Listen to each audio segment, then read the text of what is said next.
fires. We have we're constantly under attack with ballistic missiles. One actually landed yesterday.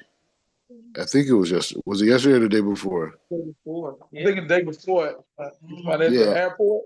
yeah, at the airport. So that's a big deal. You know what I mean? So it's a major escalation, and so I don't know. So the whole thing is like it's just, yeah, it's intense, but there's a lot of other things going on. I did I teamed up with this like really big video blogger, right? And it's this girl, she's this Israeli girl, whatever, but she travels around the world and she does videos. Very interesting person. So, anyways, we just like had a conversation, and she was like, I was like, yeah, we should do content, whatever. So, anyway, so I did kind of like a mini interview, but I took her to this very holy area, right? I took her to the gravesite of Simon Hasidic, Simon the Righteous, right? And so Shimon the Righteous was the last Kohen Gadol, right? He was the last high priest of Israel.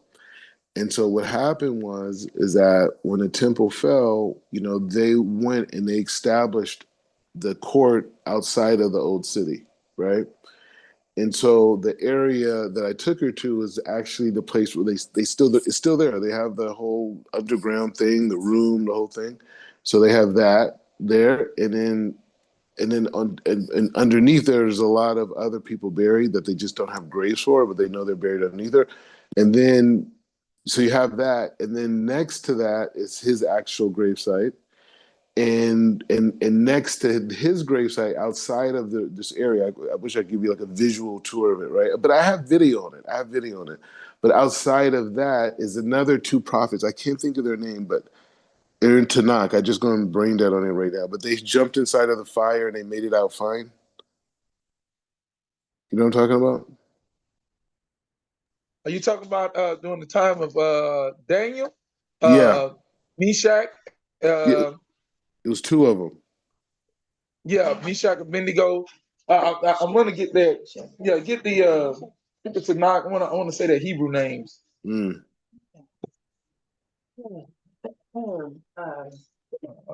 So Let's anyway, see. so yeah, so they're also buried in the same place too. Like they're not next to each other, but it's the same vicinity. So it's like it's a whole court. Anyways, so I brought her there, and she video blogged the whole thing, whatever. Should be coming out soon, but she's doing like millions of views, like on the type of thing, and so it went pretty well today. And so I think what we're gonna do is do the Temple Mount, right?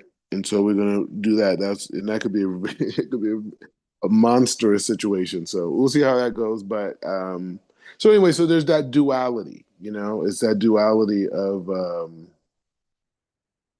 Anyways, okay. So okay, so at first, it was a particular lesson I wanted to bring out. Okay, first of all, let's do a recap. So yesterday, I attacked culture, this history, the whole thing. So any reflections or any thoughts on that discussion yesterday? Oh no, it was good. It was thorough. It was very thorough. Okay, okay, all right. So we're gonna move on to Shari Kedusha. We never studied that, right? We never studied Shari Kedusha, right? No, I don't believe so. Yeah. Okay, so great. So Shari Kedusha is I think we may have read an introduction to it. Anyways, we should read the introduction then if you guys don't remember. Anyways, so this is a very very Oh very you remember that or no? no. I have those names, she Rabbi. Um, Okay, to cool. those two. One it could be Hananiah, Hananiah, Mishael, Mishael, and Azariah. So Mr. Yeah, it's out of those three. exactly. Is it okay? What you saying? Oh no, I was just giving you those three names. Okay, so it was three of them that jumped in the furnace and came out. Yeah, it was three. Yeah, it was three of them. They were thrown in the. They were bound and Hmm. thrown into the furnace. Wow. Okay, so I guess two of them are buried in this particular place. Two of them are Okay. buried in that particular place. Yeah. Yeah, it's an important point. So anyway, but the point is a very powerful energy. You know what I mean? It's a big place of energy, and it's right by. I think you sent me a picture of a guy you met who's going to Orsamea. So this place I was at is literally adjacent to Orsamea, right? And it's actually the street actually that Orsamea is on is Shimon Asadek. It's not really, yeah. So it's on that street. So anyways, it's like a straight line from Orsamea to so that's one point. So yeah, okay. I Go ahead, go ahead.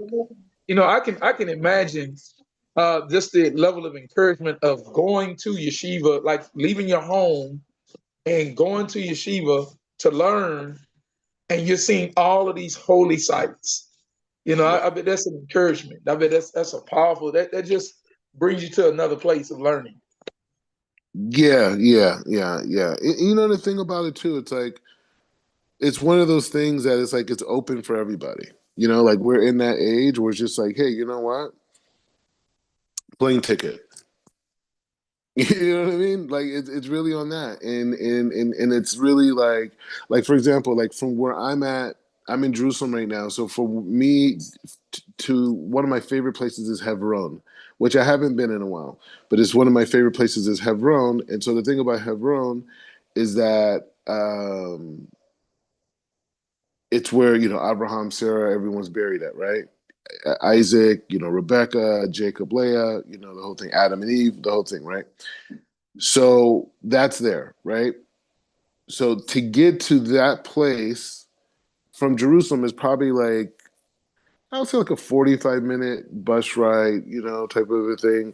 It probably costs, I don't know, maybe they increased the price. I don't know, maybe it's 10 shekels now. I don't know, 12, maybe 8. I don't know.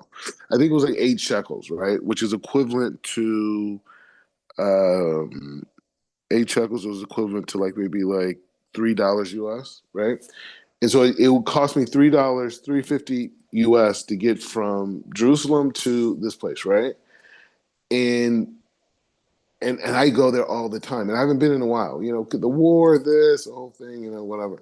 And plus, I go to the Temple Mount a lot now. It's like it's like a higher level. Like I love being with Abraham. It's a whole the whole area, like not just those graves, but it's like even King. You know who else is buried right next to that place too in Hebron? Uh, Abner ben Nun. I mean Abner was his last name. I don't know if his last name was Ben Nun, but Abner, who's King David's like main general guy. What? The one that was killed by Joab? Yeah. He's buried right next. He's like I could actually I could show you a picture of his um his caver. Hold on, see if I could bring it out. Yeah, so that's like right there. Hold on. These pictures. Okay. Yes. I don't know if I can find it. I know I downloaded it because I uploaded it. I'm just trying to like see. Okay. Chief Rabbi, Yeah. were you like amazed at how much was preserved when you got to Jerusalem as far as like the markers and the grave sites? Yeah. I mean, the thing is, it's like, you know, um, certain grave sites there are some are debatable, you know. Um, the main system that people utilize for the grade that people everyone usually holds by is Rabbi Isaac Luria. Like he had certain access to certain information. There are certain people who lived in certain communities. He had this whole method of sending students, and they found a lot of like places of the writers of the Mishnah, which is a generation of they call them the Tanaim, right? So you have things like that, and then you have some places that are just famous. You know what I mean? Like like where Abraham's buried, for example, right? I mean, the Muslims, the Ottomans held by it. You know what I mean? The Crusaders held by it. You know what I mean? Everyone who controlled Jerusalem not never touched that place. It's been up for 4,000 years. That building. It was refurbished and rebuilt by Herod. You know when he was in control of things, right? But so the building structure that you see, maybe I could bring that up. Hold on. Hold on. Okay. Oh, here we go. Perfect. Okay. So this building right here. So this is the outside of Marat Pelach, right? This is where Abraham, Sarah, everyone's buried at, right? So they're all inside of this building. So this building itself, the structure was built by Herod, right? And he built that. Before that, there was a structure built, but it was built by King David, right? Because David was in Hebron for 7 years, right? That's when he became a king there, right? And so this is the area, like the same courtyard, the same thing, the whole thing. So everyone, like, it's like a huge place that's been very sacred. And the Muslims did a good job preserving it. You have to give the Muslims credit. They really did preserve a lot of um, places that may have been forgotten about, you know what I mean, type of a thing. But anyways, the point is just saying that. So you have a place like this or whatever. But the point is just saying that you have so yeah, I showed it to you. So you have those, but one point I wanted to bring up on that. Hold on. Photos, yep. And yep. All right. So yeah, so one thing is if you notice the bricks that are all the way on the top of the building and the bricks that are on the bottom. I mean, the very top of you can see is different types of bricks. So the bricks all the way on the top are actually Jerusalem bricks, and those bricks, I guess could be dated all the way back to King David because they had to transport these particular bricks because they're made differently. They're made of a specific substance. So even when you come to Israel, you'll see like a lot of. That's why it's so dusty here. Everything's dust. It's like not everything, but I'm just saying it's like dust is like a thing, right? And so it's a lot of very interesting like architectural nuances that were preserved and kept throughout the ages and different things, anything. So whatever. So the point is the same. So we went there and okay. So back to the Sefer. So yeah. So Rabbi Chaim Vital, like we read about his. Did we read about his grave being vandalized? Was that with you?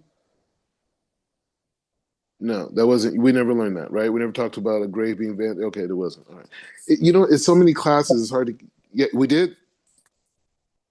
No, No, sir. no, I don't believe so. Oh, okay, fine. All right. Anyways, so okay, so Rabbi Isaac Luria, right, who's a huge Kabbalist. We could do the picture game now, I guess. Um, huge Kabbalist. Like pretty much, is the guy that. Actually, it's interesting. So actually, this is a picture of my mom, who's on the left of me, and my niece when they came to visit me. So this is us in front of the. Wish I was smiling. Anyways, but this is like in 2019 when they came to visit. Anyways, this little picture, whatever. All right. So let me see. We got some more pictures of black folk. Um. Anyways, so you guys will get a kick out of this one. Okay. So this is a picture of Amari Stoudemire, myself, and this guy named Zachariah Levine, L'chaim OG. He's like a rapper. He's like a popular rapper guy in the Jewish world. And so what we're standing in front of, is actually the gravesite of Prophet Zachariah, right?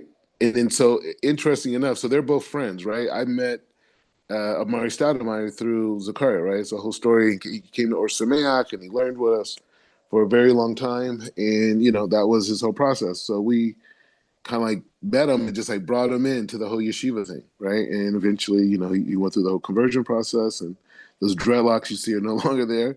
Anyways, but next, ironically, next to this place where we're at, right adjacent to it, is the gravesite of a prophet Jehoshaphat, who's in there, and they're like literally buried next to each other. So it's kind of like a trip um, of that. Hold on.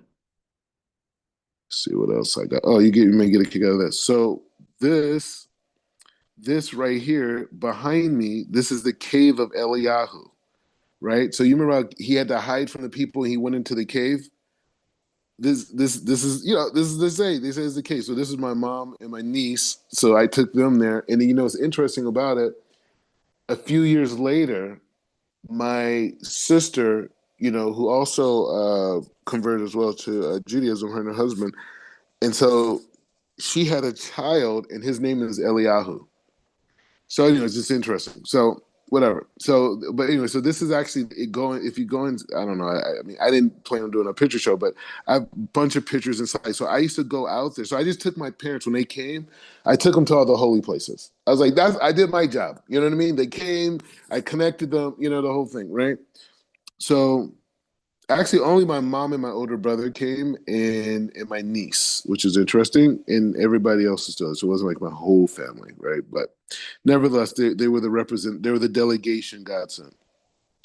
Anyways, so so that is the cave of Eliyahu. So inside of that cave is where allegedly Eliyahu had his prophet school, right? And so he had this school where um,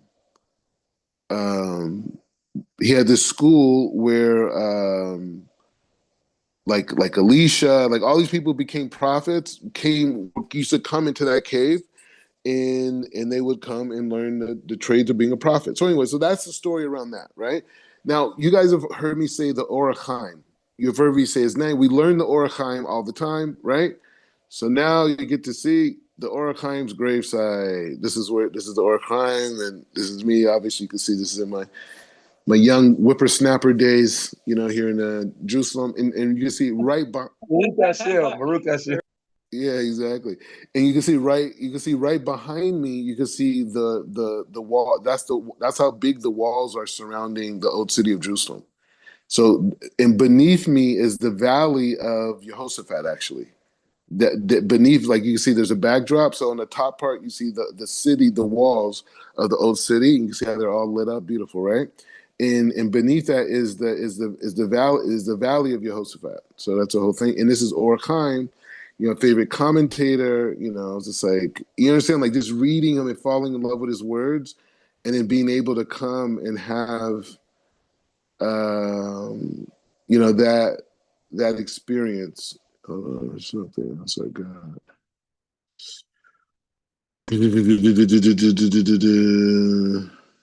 Um, Hey, now, Chief mm, Rabbi, can you see mm. that? Does that wall like surround the whole city, or do you see where there was a break in it, or what? Like, how does that? No, it surrounds the whole thing. It goes in a whole like circle. It goes all the way around. You don't know how long it is, right? How big it is. Um, Great question, but no, I never. How long is this wall? No, I never seen it. No, it's long. I don't know. It's a long. I mean, it's So you appreciate this? Okay, so first of all, where I'm at right now, I forgot. You can see the in the backdrop. You see the dome. So this is where I'm at right now. Is the Mount of Olives. This is where I'm at. Like where I was at on the last picture with the Orachim. These two places. This is this is um, this is the Mount of Olives. This is where they said Mashiach, right? When the Mount of Har Nisim, right? So the Nasim. So it's like that mountain is where Mashiach is supposed to come, and he's going to reveal himself, and then Jerusalem is supposed to go wild, the whole thing, right? Everybody's going to go wild. So anyway, so this grave that I'm in front of is Rabbi Shalom Sharabi. Now, it's an interesting story about Rabbi Shalom Sharabi. He started the Kabbalistic yeshiva in the old city called Beit El, right? So for years, I read about him, I read some of his works, this type of thing, blah blah blah, and so I would go and visit his grave, right, all the time, visit his grave, blah blah blah. And then years later, who do I meet? Chief Rabbi Pinchas. And Rabbi Pinchas went to and got his rabbinical ordinance through the guy's grave that I'm at, who started a long time ago. But the same system, the same tradition that he built the institution on, Rabbi Pinchas actually, that's where he received his rabbinical ordinance through. So it's just interesting that I go to his grave, so I prayed, and he brings me, a teacher, that, was like on the same page as me in different areas or whatnot, right? So hold on, we'll bring a couple other ones. So that was interesting. But that was years prior to me meeting Rabbi Pinchas, and just so like, and to have that experience, to meeting him, and whatever, just a big deal. So hold on, here's trying to think. So Rabbi Shalom. Now, let me ask you. So Mm. when you first met Chief Rabbi Pincus, was it in that area? Like, were you going back there and did y'all meet? Like was he also like, did y'all meet up? How did y'all meet up? Yeah, we met through. Okay, so I talked to Rabbi Pinchas like years prior, right? Years prior. Like I mean, I think we spoke through the internet once. I think we did once. And I wanted to talk to him, right? Because maybe I don't know if I read an article about him. I don't know what it was, but I wanted to talk to him. And he was just like on this like mindset where he was like, yeah, I don't want to leave the old city and blah blah blah blah blah. You got to come to the old city. And I was just like, I just didn't understand it. It was like weird to me a little bit. You know what I mean? I didn't know he was a Kabbalist. I didn't know anything. I just knew about because he actually he ran for president in Congo, and I think I read an article about it or something like that. And anyways, the point is just saying like it was just like I didn't know about him, and then I had a friend of mine, this guy named Zohar, rabbi. He's a rabbi now. He's actually Haitian, and he was learning with Rabbi Pinchas, and so he was telling me, "Oh, you got to meet Rabbi Pinchas, Chief Rabbi Pinchas." I mean, he wasn't Chief Rabbi Pinchas then, but he was Rabbi Pinchas, in Old City, right? That's how we knew him, Rabbi Pinchas in Old City. And so I saw him a few times, whatever, but I never like had to, I didn't really talk to him, right? And so my friend was the one who kept urging. So then Rabbi Pinchas started a yeshiva. He opened a yeshiva called Pristina Kadisha. And so then I was like, all right, it's kind of interesting. Who's this guy, whatever, blah, blah, blah. And so I came around a few times, blah, blah, blah. And I was like, whoa, like he's teaching a really good Torah, right? But at the time I was already inundated. I was still like at Or Sameach, and I was in that learning system. So I couldn't deal with different learning things at the same time. You know what I mean? So I saw what they were doing. I thought it was good. So then after I got married, then we got more close, and I had good experiences. He came to my wedding. He did some of the blessings, and he hosted us for one of the Shivit Brakot. We did the whole thing. But the point is to say that even then I wasn't sure. I know they were into Kabbalah and this type of stuff. And at that time, even though I went through the Kabbalah center, I felt like, all right, I get it. I already know Kabbalah stuff. All right, I got it, right? And I was in this Torah. I was in the Gemara. I was in the Mishnah. I was in the Halacha. I was in the very regimented system of learning. You know what I mean? Which is a thing. It's like it's a culture. It's like it's the way you dress. It's the way you talk. It's the way you walk. It's the way you learn. It's a whole thing. It's like a whole nother world, right? And so I was in that world, right, and loving it, and working hard and excelling in it. So the whole idea, the whole Kabbalist thing, and this was just like, bro, please, what do I want to hear that for? Anyways, so it was Sephora who actually was like, yeah, you should go and learn with Rabbi Pinchas. And I was like, for what? Like what? So we could learn Kabbalah? What do I want to learn Kabbalah for? What do I need Kabbalah for? That was it, because that's the attitude that I was like so inundated in. You know what I'm saying? For like years, right? And so anyway, so I went and I said, you know what? It's all, I'm into learning styles, right? So I'm like, you know what? It's a month of Elul. It's good to learn. And then that's when I started to learn with them. The month of Elul, I think it was like 2020, I think it was. I started to learn with him, and anyways, I started to learn with him, and that just blew me away. Just where he was holding at, and his vision, and the thing that was unique about Rabbi Pinchas is that he was able to inject a lot of himself into his perception of Torah, right? Like he was really able to really kind of he had his perspective of how he saw the Torah, and it was connected to his personality and his outlook, right? And it was the same system that I had, but the way he was able to manifest it was like it was unique to me, because I was from a style of learning where it's like the system was this way, and you're like very much connecting to that system, right? And your perfection is how well you perfect the system, right? And that's a very high level in itself. I mean, you need those skills to learn with a person like Rabbi Pinchas. You know what I'm saying? Because you need to be able to like organize and departmentalize. You need to have sources. You have to know the midrashim, right? People ask Rabbi Pinchas questions. I say this all the time. People ask, Rabbi Pinchas questions, and it's like he's a nice guy. Hey, Chief Rabbi Pinchas, he's a nice person, so he will talk to people, but they ask him questions like it's like I remember somebody he was telling me was asking him about like kiddush, right? Like they wanted to learn. Say, Rabbi, I want to learn about kiddush with you. Rabbi Pinchas is not a person you learn kiddush with. Rabbi Pinchas is a person after you learn all of the Gemara on it, all the Mishnayot, all the Gemara on it, the commentaries on the Rishonim on kiddush, right? On the Kiddush, how it evolved, the historical framework, right? That whole dynamic. You learn what the Midrashim say, this, all these different things. You learn that, and then after that, whatever questions you have after you learn that, that's the type of question. That's a proper usage of Chief Rabbi Pinchas's time. You know what I'm saying? So like that's the level he's on, and even when I started to learn with him, a lot of people at Or Sameach and were like, "What? So what is he teaching? What is he doing?" This whole thing was to shear like this, blah, blah, blah.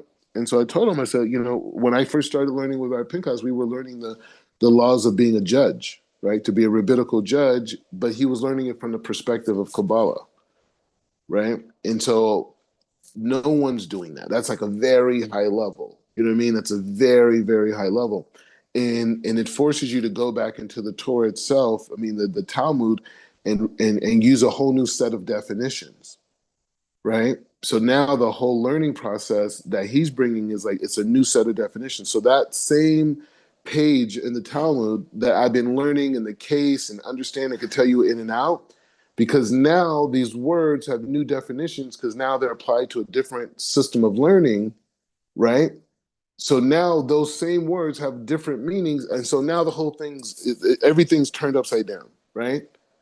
And now you have to reconcile that, right? So that was that. And then the whole dynamic of just Africans in general, right? They just have a whole different historical reference of themselves, a sense of like it's a different. They have a certain. We have certain powers that they don't have, and they have certain powers that we don't have. And it's like it's a great blend, in that way. Anyways, so yeah, so that was that process in just going into a whole nother system of learning the same halakha, the whole thing, but a whole different perspective of learning the Talmud, a whole different perspective.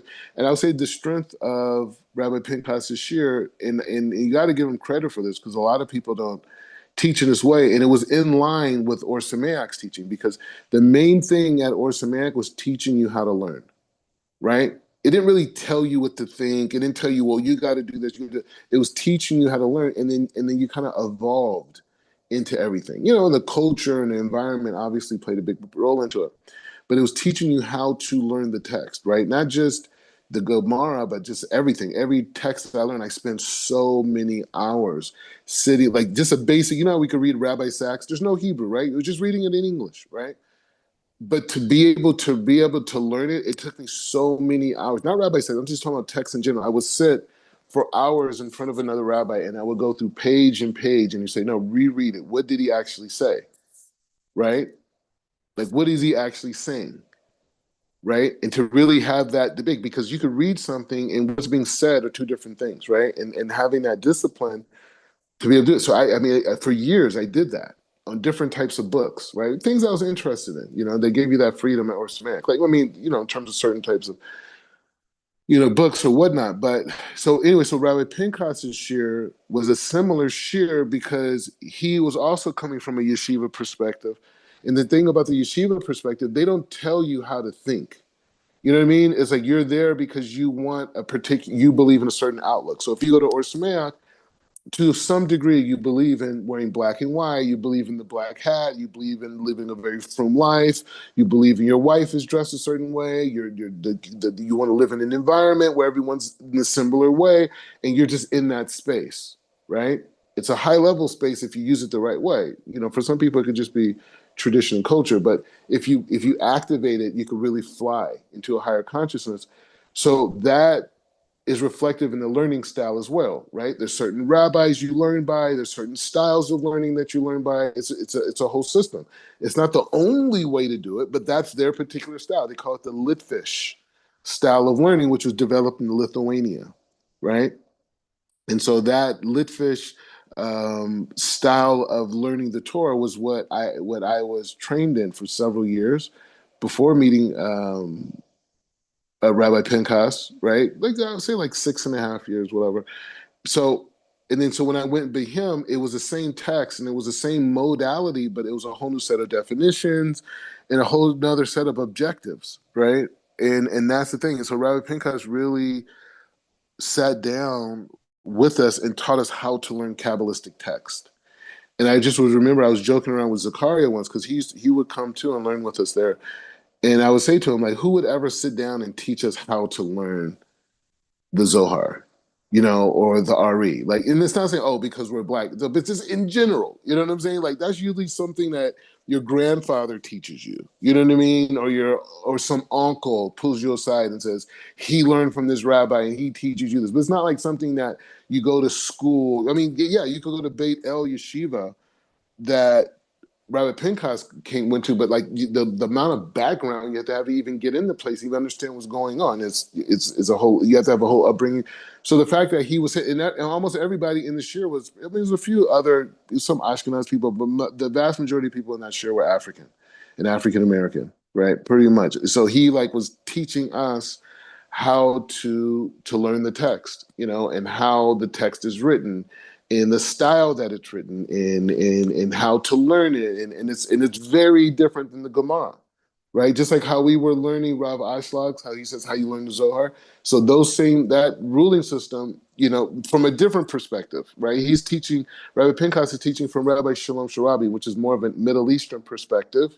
And Rav Ashlag is teaching more from the style that I came from, but he went into the Kabbalistic level of it. Both people are saying the same thing, right? But it's different styles and different methods on how to get to certain conclusions, right? So we used to always joke, like, like Rabbi Pinchas is the greatest, like he's the one who's like had a whole yeshiva in the middle of the old city and teaching, black people how to, black Jews, how to learn some of the most complex text, in that. And so we have the style. Now you got to acquire the information, you know what I mean? Type of a thing. So with that being said, and so this picture is the gravesite of the Arizal, right? You can see like how big it is and the whole thing, the whole backdrop. That's the backdrop of Sfat, the hills up north, which is a whole world of the Kabbalists all lived up north. They're all buried up there. It's a whole thing, right? Why are they there? They got the Arizal's old synagogues. They have the places where Eliyahu Navi would come and speak to him. It's like it's crazy place. It's weird stuff going on up there, but I like it, and I have a lot of love for it. As you can see, I visited many of times. Like it's around like probably like 2.5 hours, maybe 3 hours from where I'm at right now. Like maybe maybe 3.5, maybe. Like, but it's a long ways from where I'm at in Jerusalem, right? So here's this great site. So I visited many times. Like my thing was just connecting with the Tzaddik, right? Just connecting. Not we don't pray to dead people. We don't enchant them. We don't talk to them. Any of that weird stuff is just in the same way that Caleb went to Hebron, the place that big building we just saw, Caleb, I can't believe I didn't mention that. Caleb went there when the spies came into Israel, right? The 12 tribes, when they came in, Caleb broke away and he went to pray at that place, the same place I go to. He went and prayed there, and they said that was what helped give him the strength to the temptation to lie, like the other tribes did, right? Him and Yeshua ben Nun, right? They were the two that stood up tall. But the point is saying that. It's none of that weird like praying to people stuff, but it's just saying here was a great man, and we know where a great man is buried has a great significance, right? And so in the same way, when Moses was on Mount Sinai and God was going to destroy the Jewish people, he said, no, he reminded him of Abraham, Isaac, and Jacob. So in that same way, we can ask God for something in the merit of, my grandfather, or the merit of, my teacher, or in the merit of someone's text that I've learned and I gained from, right? And I could say, show him in the merit of blah blah blah. Please do that. So we can invoke our ancestors. We can invoke, our fellow Jews, right? Throughout history, we can invoke them. The people we learn from, we can invoke them in our prayers, right? And not that we ever praying to them or anything like that, but we can say in their merit, right? We did every day in the Amidah, Abraham, Isaac, Yaakov, every day, right? So we do that, right? And so anyway, so I was going to a lot of holy places, and it gave me a lot of a strength in learning because it was very intimidating. I remember like the first days of being in yeshiva, like the first day was amazing because the first time, it's funny, actually, interesting story. You know, from the time I was going through my conversion process in LA and converting, all the classes in LA for Torah learning are at night, right? Because people work, right? So like this person's having a class, they have pizza there, this type of thing. So that was the whole thing, right? So I would, mostly go to lectures. And then so one day this rabbi came, actually he's from Or Sameach, and he came to LA to do outreach, whatever. He was speaking at a few places. So one of the guys, this Persian guy, said, "Hey, you should come to this class. We're having it in the middle of the day." And I'm like, "All right, cool. Yeah, I came, right?" And the rabbi was there speaking, and I remember leaving like, "Wow, this is the first time I ever like learned." And then walked outside, and it was daytime, right? So that was like a thing. So when I first came to Israel, I came and I was in class, and I'm like, I'm in my 30s, right? These guys are much younger than me, in the yeshiva. They're like in their 20s, these guys, early 20s, most of these guys, right? So I'm like, and some of them already had a basic background, right? And so the first day was like I was on a high. It was like, I come out, it's like, wow, Torah, my soul's bursting, right? I'm in Jerusalem, I'm learning. I'm not even fully impacted by that yet because I don't understand, I'm just in the mode of just learning, right? So I'm like, this is great. The yeshiva's excited. I just ran for US Congress, right? So before I came to Israel, I ran for US Congress in Los Angeles. It was a whole thing, right? I lost, obviously. I ran as a Republican. It was a whole big story. But the point is, so I came to Israel with a little bit of fanfare. You know what I mean? Like you have to throw that into the equation. So everyone's really excited. I'm there, whatever, this type of thing. So I just remember that first week I was walking out of one of the classes, and I was like, I wanted to like break down in tears because I was just like, I was just thinking about how impossible it was going to be for me to ever learn this Gemara. Like these it had this pages because at Orsa Mag they don't play. Like they don't like you can't come in with English. No English texts are allowed. You have to go through everything in Hebrew and Aramaic, and they'll give you the words. They'll translate for you, right? And you have to write down the words, but you have to grind it out and memorize words. And then once you get the words, sentences and phrases, and then concepts and discussion, it's a whole thing, right? And who could deal with such a thing? And I was like, so like, because I'm used to like, excelling at the things that I put myself into. Like I'm an achiever. I excel in the things I'm passionate about. And so for me, it was kind of like, it was like, it was just like, how am I ever going to succeed at this? Right? Like, how am I going to succeed at this? This is like a whole different thing. They got this page, they got these letters on it, you got these things on the outside of the page, the inside of the page. It's in Aramaic, it's discussions, they're legal cases. Like, come on, what's going on, right? And I had obviously no background other than being at the Kabbalah Center, which was learning a lot of great concepts, but like not like living as a Jew per se, you know what I mean? But it's like great concepts, right?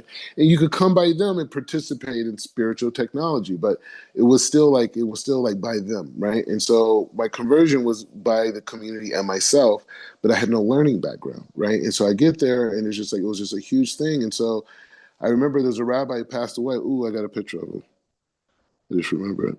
So this is a good one. Rabbi Zweig, the great Rabbi Zweig. So he was an interesting individual.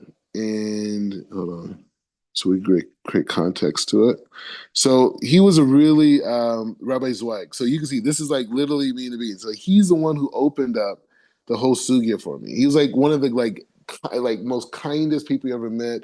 He was like one of these people that like when he grew up, he got polio. So something happened to his leg. So he's like was in a wheelchair, and it's like a whole thing. And like, but he was like the guy that everybody in Jerusalem would come if they had a question in the Gemara. Like people would just show up at the yeshiva and be like, please, they had a question and no one could answer.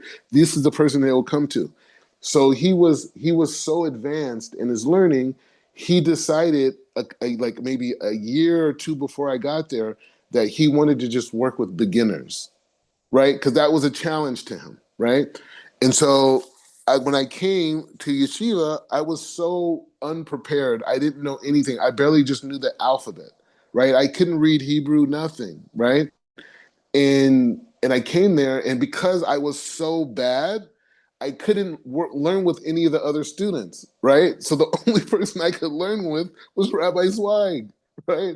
And so this is the person who opened the Gemara up to me. And one of the things he said to me, he's like, Mordecai, I heard great things about, things you've done in life and accomplishments.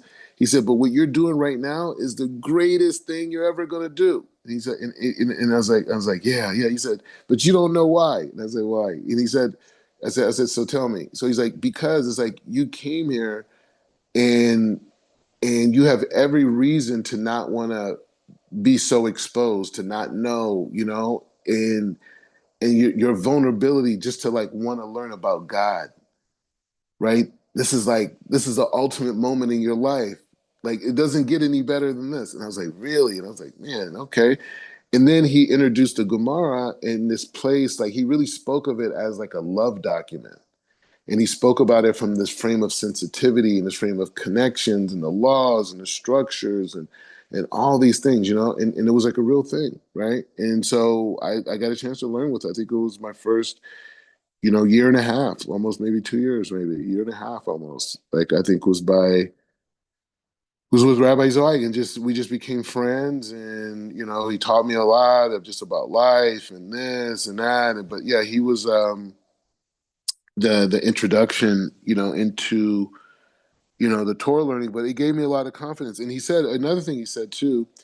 He says like he says, you see like guys, like these guys really successful, like doctors, and sometimes these guys, make a lot of money, and they kind of like they say like, they want to come and, learn in the yeshiva, right? They want to learn in the yeshiva, right? And and he said they come, and once they realize what it is to learn in the yeshiva, he said they're out of there. He said you've stuck with this, like you're in this, like you haven't given up. It says so much about you. The fact that you're so much older than these guys and you're in here and you're just hanging out with them and, and giving them encouragement and but still like they're so much better than you are and so much higher than you are in learning, right? And you still dealing with that and processing that as a person. So anyways, I mean, and personally, I didn't see myself so much older than other guys, but the point is just saying that, but it was those encouraging statements that Rabbi Zweig share with me, and that just really opened up like just the experience and what was going on and those types of things. So anyway, so back to the Arizal, right? Back to the Arizal we were just at. Hold on.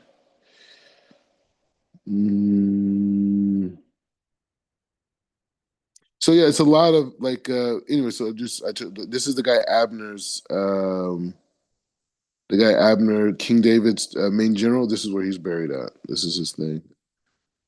There's other pictures that you can see Abner. Whoa, you can see Abner written on the wall. Anyways, so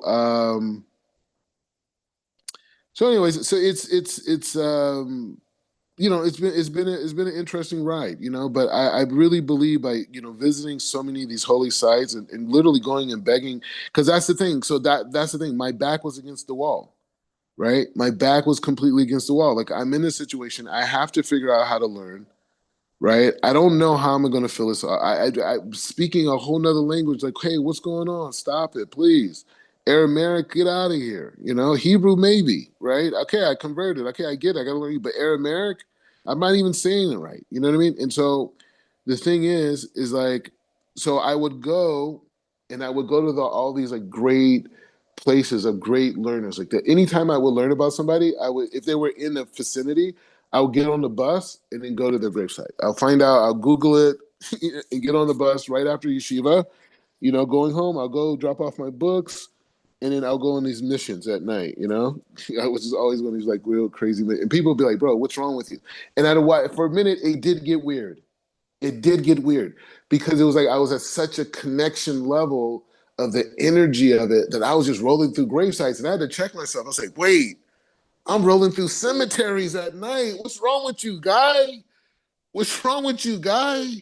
You know what I'm saying? So I had to check myself because I was into it. I was like at night, had my light, looking at people's tombstones. You know what I mean? So I just was so into it, and I got weird. And it's good that my parents came because I think it calmed me down a little bit. Like it brought me back to like some levels of normality, right? And so, anyways, Brook Hashem things balance out. But the thing is saying that. But I went to these places because I was really looking. Uh, Go ahead, please. so in other words, your mother, she wasn't gonna be like, hey, what are we doing at a grave at nighttime? Like, what are we? Yeah. What are we accomplishing here? You know what I mean? Like, what's the thing? But my mom said something interesting to me. She said a few things that are interesting when she was here. But one of the things that she said to me, she was like, she said, you went too far to come back to America. And I'm like, what? And she's like, yeah. She's like, you went way too far. She's like, you went so far, and it's so great. He says that if you come back to America, you're going to have to downgrade all this that you built in yourself. You're going to have to bring all that down just to kind of like fit in, and be normal. Because I got the seat out, my hair out, the whole thing. I'm just like, we just going to grave sites, taking them places, taking the whole place, and they're just like, what? They're loving it though, because it's interesting.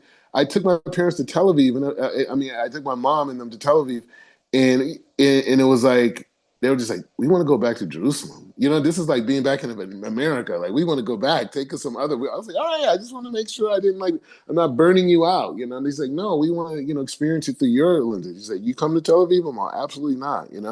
So, I mean, for TV stuff, I've been out there, but during that time they were here wasn't such a thing. Um, so they helped me like bring it down and get normal. But literally, I was just really asking for help, and that's when me going to these different kavarim and this and like you trying to elevate the merits and these different things because that was like I was like, there's no logical way, like I mean, for me to do anything that are going on and have the skills and those things. And it was just a lot of support. My parents, really like just really gave just a lot of support and, took care of business for me back in the States and this and all types of stuff and just really saw this as like a big, not just investment for me, but also the whole family. And they always saw it that way, and out of that, my sister's converted. I got a nephew, they had a whole bris milah for him, she's married. They're part of a, community in Atlanta. I'm there, my siblings are doing what they're doing, but my parents are receiving from it. You know what I mean? And that's a great thing is that my parents being so supportive through this process of me being here and, allow me to, to just do all the things I needed to do. They are part of me being a rabbi. They're a part of every mitzvah that I do. They're a part of it because they support it, right? And that's the thing, anytime you're supportive and any types of things, you're part of the mitzvah that that person does. And so anyway, so that's a great memory, in the first Pesach that I actually led was the one when they came in town. So my the first Pesach I did was by a lady named Leanne, who's a writer for the Jerusalem Post, and she was doing an article on me, and I was telling her my mom's coming in town, my family's coming in town, so she invited them over for Pesach and had me lead the seder, right? And I had friends from Or Sameach there, the whole thing, right? And so I have those type of memories. You know what I mean? And then my family was at the Kabbalah Center with me too. That's why it's not like such a crazy jump. Like when I came to Kabbalah Center, they also came to anywhere. So this is another picture of by the Ari. And so anyways, so the Ari is a major guy. So his main student was a rabbi named Rabbi Chaim Vital, and he has a whole story in himself. And he was kind of like his student who took down all of the notes. He wrote down what the Aris I would say and the different things, because he would go and he's kind of like what we call divine inspiration, right? Not necessarily prophecy, but divine inspiration, right? So we're going to read a little bit of his intro, but this is a safer. Like we're going to go back with the Lashon Hara. The thing about the Lashon Hara, it's very technical. You see what I'm saying? It's very technical, and so that's why we have to go in doses, right? We can't just do it every time because it becomes a little bit like this halakha, that halakha. If it's like this, we do it like this. Okay, it's good. We know it. We're working. We're fixing the mouth. We're fixing the mouth. I got it. But the thing is saying that we still have to work on our development, right? And we have to work on working during this time on all the different aspects of development, not just the mouth, right? And so yeah. All right. So we gotta keep it moving. In other words, right? You can't limit yourself, right? Not saying we are, but it's just saying that. Okay. So this is a very, very holy sefer. Um, really, really high level. This is really one of Rabbi Pinchas's favorite sefers, and he teaches it a lot. When he was here in Israel, Christina Kadisha was a very big part. Okay, so this is Rav Chaim Vital. Okay, so we're going to get into this. Well, okay. All right, so it's like this. So, okay, so this safer, and we're going to try to go through this, leading all the way through the Omer, right? Because this is really the high level transformation stuff, right? So the thing is like this. Chaim Vital this is one of the greatest safers written in Jewish thought, number one. Number two is it's one of the most revered safers, right? And it goes into the deepest levels of inner self transformation. And it provokes us to see existence in a new way. So this is his introduction to this. And I think I read a little bit of this before, like a long time ago with Otin. I think it was like on the Friday thing, maybe a long time ago. But either way, we're going to go through the safer. So we're going to go through the beginning.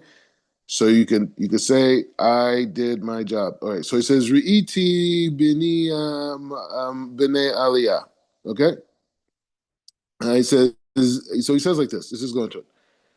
Okay, so he says, I have seen those who seek to ascend, but they are few, right? So these are the words of, these are the introductions of Rabbi Chaim Vital, our main students, and the reason most of what we understand out of the Zohar and these things and these concepts all come from the Ari, the Chassidut, right? The Baal Shem Tov, all these people come out of the Ari. Everybody who's anybody is all coming out of the Ari, right? So here are the teachings of the Ari. So here's an introduction that he starts us with, and this is like ancient, like serious wisdom, right? It's like 500 years ago, but these are like in the hills of Sfat, the where I just showed you. This is where this was written out. So he says, I have seen those who seek to ascend, but they are few. They long to climb up, but the ladder is hidden from their view. They contemplate the books of the ancients, seeking to discover the path of life. the way upon which to tread in the deeds that will uplift their soul to its supernatural root, so they may adhere to Hashem, who is the eternal protection. Blessed is He. Similar to the prophets who spend all their days in endearing to their Maker. Though the adhesion, the Holy Spirit rest upon them and showed them the path where light dwells, enlightening their eyes in the secrets of the Torah. The As King David, peace be upon him, said, "Unveil my eyes that I may behold the wonders of your Torah." The Holy Spirit guided them on a straight path to the inhabited cities, or the inhabited city that is prepared for those who ascend. After the prophets came the ancient Hasidim. These are the hermits who sought to follow the steps of the prophets and emulate them, living in caves in the deserts. They seduced themselves from society. Some remain secluded in their homes, but have behaved like those in the desert. He says, day and night they have never ceased praising the Creator through studying His Torah and singing the Psalms of King David, where he says, "His peace be upon him, which gladdens their heart." And this they did consistently until their minds adhered to the supernatural light and the power with powerful and mighty yearning. This is what their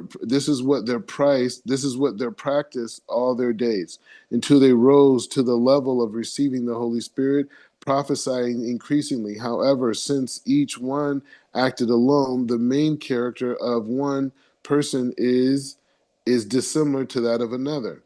The means of the method of how these holy men serve God and blessed be He were lost to us, and we cannot no longer emulate their ways. ועל כן נטמעתו חליבות. So he says in Kalilevot, the heart. So he says, and because of this, the hearts and the knowledge of the following generations dwindled, and people who obtained the Holy Spirit vanished. These holy men went to their resting place, leaving us groaning for the thirst and hunger. Finally, hopelessness of ever exploring this wondrous wisdom sprouted in their hearts of men. Only two or three grains may be found in the stalk of wheat. In a city of two in a clan, sorry, who seek water, but there is none, for the vision has been sealed. This is because the method of how to approach and come close to the inner holiness were never written in books. Veish mehem asher. And he says, later those men arose who sought to obtain spiritual levels by invoking the angels through the power of invoking their holy names. However, they hoped for light and beheld darkness. For the angels they conjured were of a very low order, and who were appointed to affect matters of this lowly world. This being so, they are composed of both good and evil, and themselves perceive neither truth nor the supernatural lights. Therefore, they revealed matters that were mixed with good and evil, truth and error, and vain things, matters such as mystical cures, and the arts of transforming silver into copper or tin into silver, amulets, oaths, incantations. Further, these people fell into in abating wine and strong drinks, if only that they would have been as devoted to studying Torah and mitzvot. They would have learned from the example of four great sages of Israel who entered Pardes. and not one of them left unscathed except the saintly Rabbi Akiva. And even in his case, the attendant angels attempted to eject him. And had not the holy, if it not for Hashem's help, he would not have entered in peace and left in peace. And even the greatest sages of of Israel were thus in dangers. How much more so we, who cannot begin to compare to them. It says veha emet kim ki hem bechashut begirot gedulot keverot.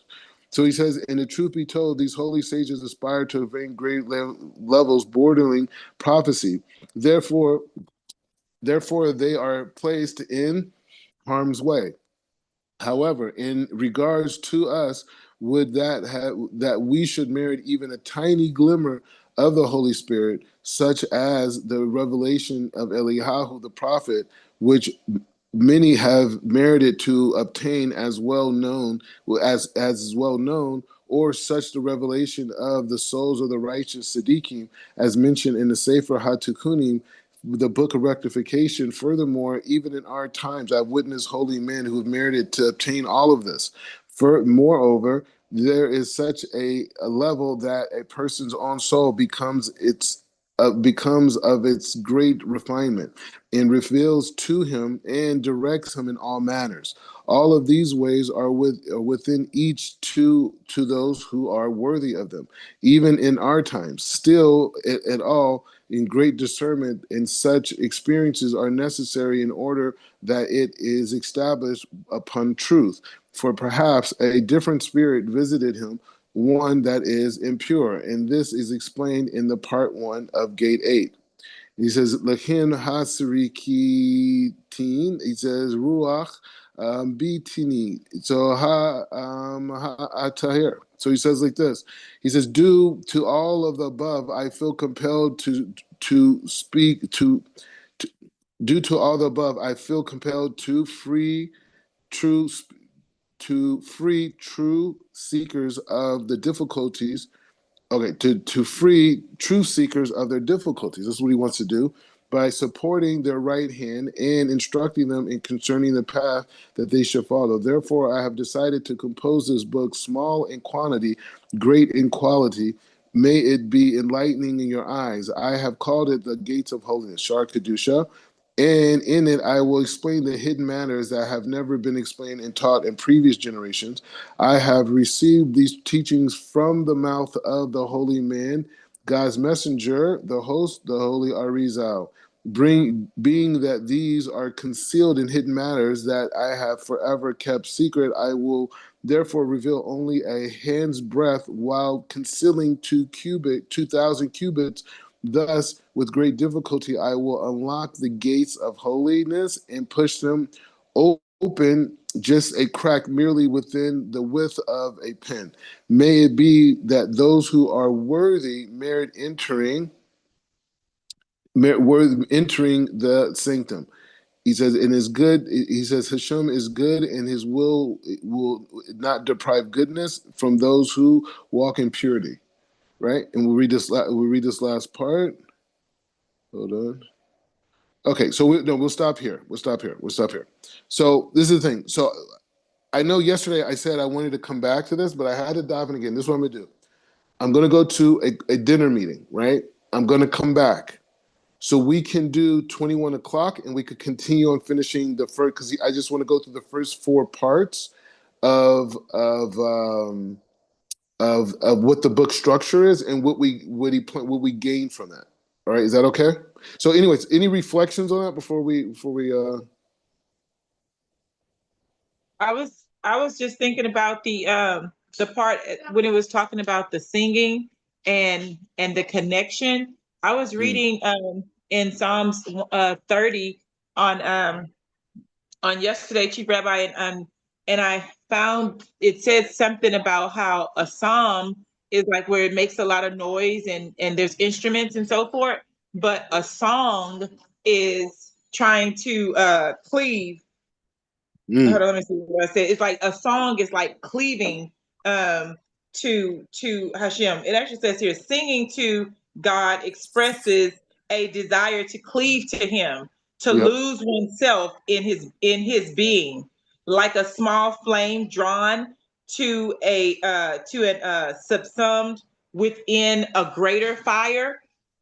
This type of cleaving to God, in its ultimate sense, is associated with the soul as it exists in its celestial state, transcended from the body. And so I was just like thinking, like, wow. I was trying to really like understand, like, okay, so you have a psalm, which is like noise making, lots of noise, but then you have a song that is like coming from your soul, and you're cleaving to Hashem. And so these the sages, these Zadikam, they were having these songs that they would sing, and they were connecting but cleaving, as we hear, like a husband should cleave to his wife. They were cleaving to Hashem in this song. That's what I was just thinking about, that what I read. Nice. Yeah, that aspect is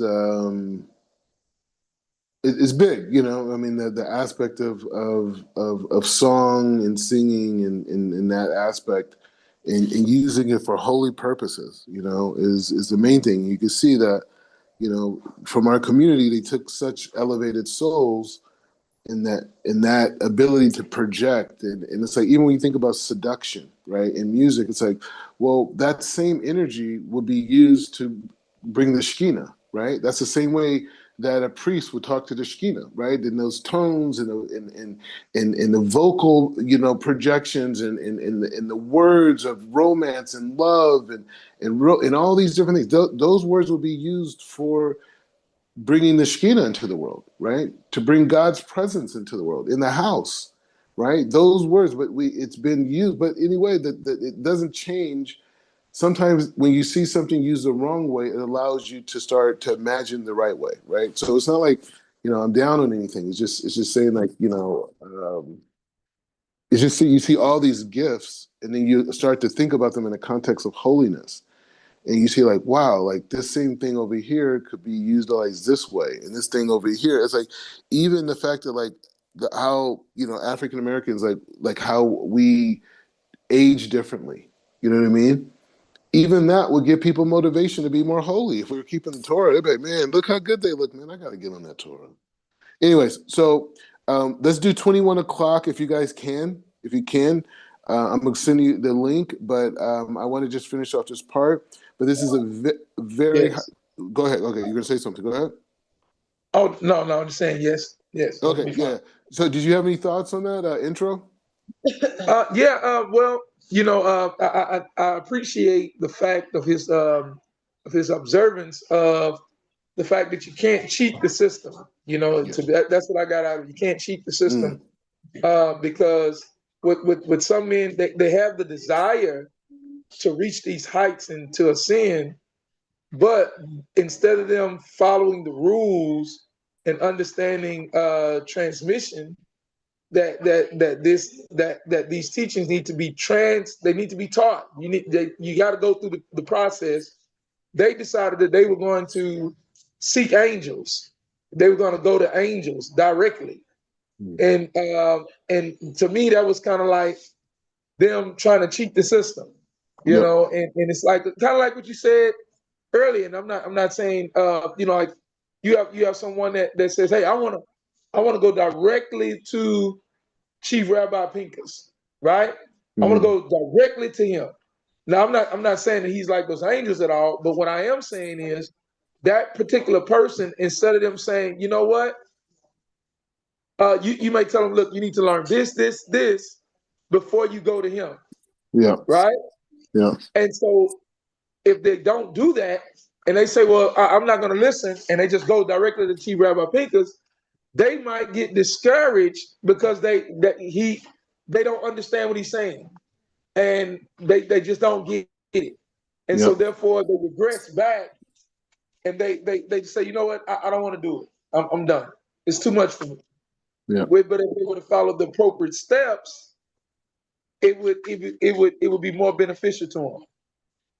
Yeah, and that. So yeah, and that's the thing is, and also I would add to what you're saying is, you know, Rav Chaim Vital is he's speaking about this whole process of the history of man and our desire for wisdom and our desire for the connection of God, and even the guys who did it wrong. I mean, still, if they would have had the right way to they were responding that way because they did that. Those traditions were lost, right? And then you ask yourself, well, why is it able for us to do it now, right? Right? Why are we able to do it now? And that's why literature and perspective is so important, right? Because we could draw from Rav Ashlag because he addressed this issue, right? He talked about the beginning of creation. Was a time where there was no other aspect of the physical body of creation. It was just the head, right? And then time went on, and then the body came in, and that was the era of. So the era of the head was time of Toho Vuhu, right? That was the earlier part, and later on, time progressed, and the body was created, and that was a time where the Torah, the revelation of wisdom, started to really come into the world. And he's saying now, later on, because we're at the third part of the body, the below the waist, right, and the full body is almost completed, formed that now we're able to bring down higher wisdom than prior generations, even though we are lower souls. We're not at the soul level of the generations of before, right? We're at we're not. When I say we're lesser souls, we're in the different generations. We're not at the same dynamic, but nevertheless, we can reach the ultimate heights because so much has already been built before us, as were people who were higher than us had less to work with.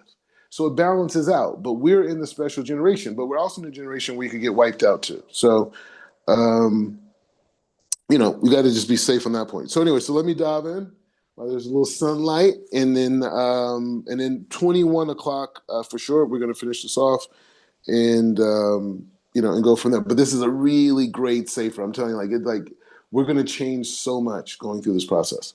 All right, Baruch atah